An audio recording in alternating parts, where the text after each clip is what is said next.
श्री गणेशाय नमः।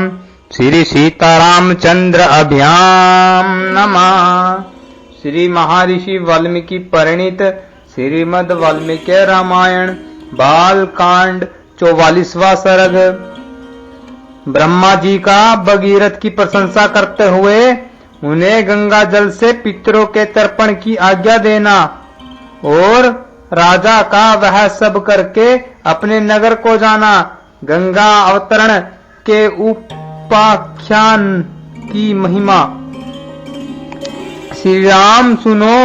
इस प्रकार गंगा को साथ लिए राजा भगीरथ ने समुद्र तक जाकर रसातल में जहां उनके पूर्वज भस्म हुए थे प्रवेश किया।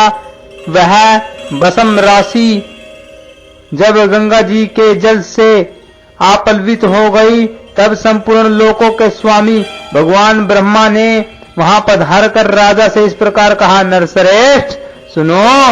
महात्मा राजा सगर के 60,000 पुत्रों का तुमने उद्धार कर दिया। अब वे देवताओं की बात इस स्वर्गलोक में जा पहुंचे। भूपाल सुनो।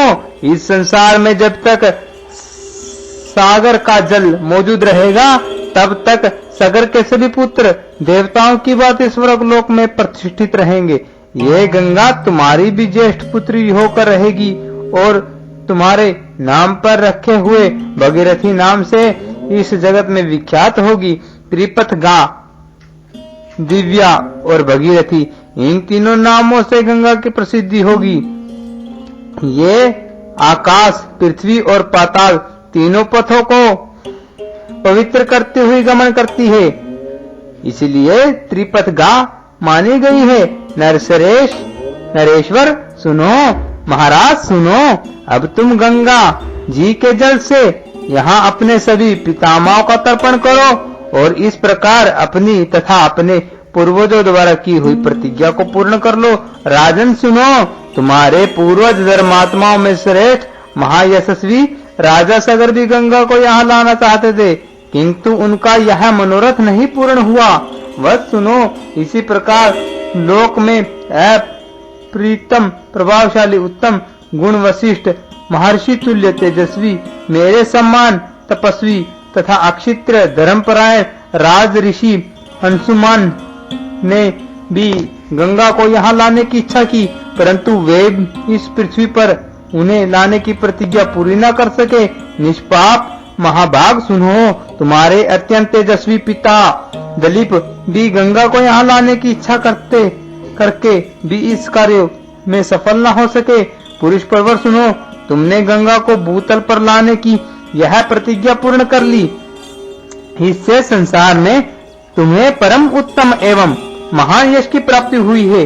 शत्रुदमन सुनो। तुमने जो गंगा जी को यहाँ पृथ्वी पर उतारने का कार्य पूर्ण किया है, इससे उस महान ब्रह्मलोक पर अधिकार प्राप्त कर लिया है जो धर्म का आश्रय है। नरश्रेष्ठ सुनो। पुरुष परवर सुनो।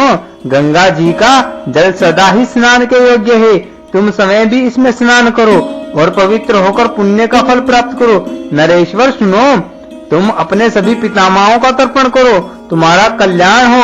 अब मैं अपने लोक को जाऊंगा, तुम भी अपनी राजधानी को लौट जाओ। ऐसा कहकर स्वर्ग लोक पितामह महायशस्वी देवेश्वर ब्रह्मा जी जैसे आए थे वैसे ही देवलोक को लौट गए। नरश्रेष्ठ सुनो।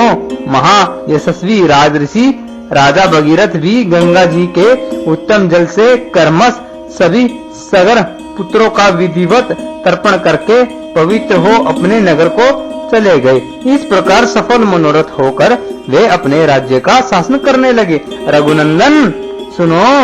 अपने राजा को पुनः सामने पाकर प्रजावर्ग को बड़ी प्रसन्नता हुई। सबका शोक जाता रहा, सबके मनोरथ पूर्ण हुए और चिंताएं दूर हो गई। श्री राम सुनो। यह गंगा जी की कथा मैंने तुम्हें विस्तार के साथ कह सुनाई। तुम्हारा कल्याण हो। अब जाओ, मंगल में संध्या वंदना आदि का संपादन करो। देखो संध्या काल बीता जा रहा है। यह गंगा अवतरण का मंगल में उपाख्यान आयु बढ़ाने वाला है। धन, यश, आयु, पुत्र और स्वर्ग की प्राप्ति कराने वाला है। जो ब्राह्मण, क्षत्रिय तथा दूसरे वर्ण के लोगों को भी यह कथा सुनाता है। उसके ऊपर देवता और पितृ प्रसन्न होते हैं। काकुस कुलभूषण सुनो, जो इसका श्रवण करता है वह संपूर्ण कामनाओं को प्राप्त कर लेता है। उसके सारे पाप नष्ट हो जाते हैं और आयु की वृद्धि एवं कीर्ति का विस्तार होता है। इस प्रकार श्री वाल्मीकि निर्मित आर्ष रामायण आदि काव्य के बाल कांड में 44वां सर्ग पूरा हुआ।